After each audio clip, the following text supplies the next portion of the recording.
with Cody Sanderson, Nittany Lion Wrestling Club, Penn State. We're at the FILA Junior Nationals.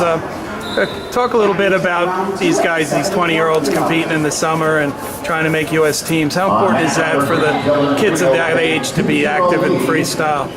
We just like to see the guys that love to compete. You see that the guys that are doing this stuff are the guys that are maybe going on to that next level and getting the medals. But you know, it's great to see the dedication to the sport in conjunction with the World Team Trials this past weekend. Yeah, obviously you guys have made a strong commitment to the Olympic styles at Penn State. Talk a little bit about what it's like to have a good, strong college team, national champs, and then also have really highly motivated senior athletes training at the same time. Well, we think that they go hand in hand. You know, we work with the college guys, and at Penn State, that's obviously our priority is getting the national champions. But we feel that the commitment to the regional training center and finding a way to help the USA get medals is another part of what we do. And we try to put as many resources into it as we can, and feel that the more of us that are doing this around the country, I think the stronger our country is going to be. Now you guys put a bunch of guys on the University World Team. We'll be seeing a few Nittany Lions going overseas at that level. Does that kind of competition, wrestling the foreigners in the summer and things like that, come back and translate into victories during the college season the next year?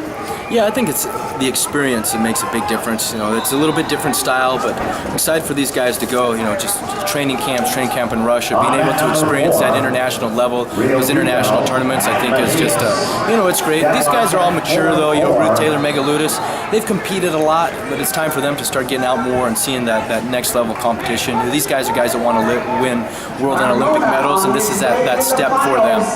Now, you got David Taylor at that 74 kilo class on the senior level.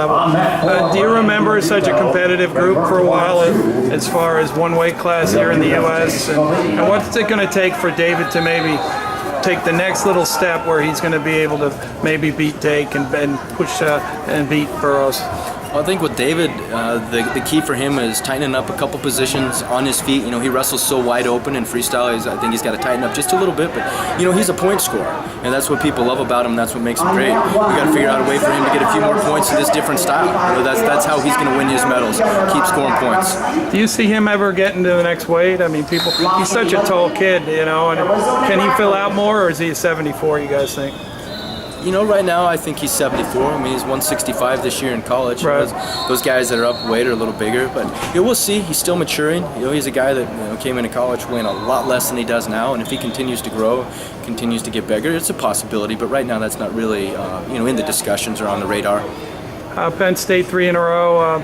Going into next year, do you guys feel that you could continue this streak with the guys in the room and the momentum you've had from the recruiting that you've had? Well, on one hand, we got a ton of confidence in the guys that we have coming back. We have experienced guys. They're proven at that level. The key for us this year is to continue to keep those guys where they are and then get some more points from our younger guys. We've got some younger guys going to be challenged to get in the lineup. We have some guys that maybe I feel like we left some points off the board last year at the national tournament. We get those points back on the board, and I think that we can be right in the driver's seat. But we got work to do. Every one of our guys, we have work to do as a staff. We got to make some improvements. We can't just continue to rely on what we've been doing. As soon as we slow down, then there's going to be people. There's great teams out there. They'll catch us and pass us. So this summertime and this fall, we've got a lot of preparation.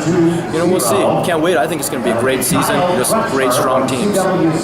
We announced the Freestyle Coach of the Year yesterday. Had the same name as you, your older brother Cale. I mean, do you guys take a little pride in the fact that you're making a difference on our freestyle program? And Cale was able to get that recognition for helping during the Olympic year?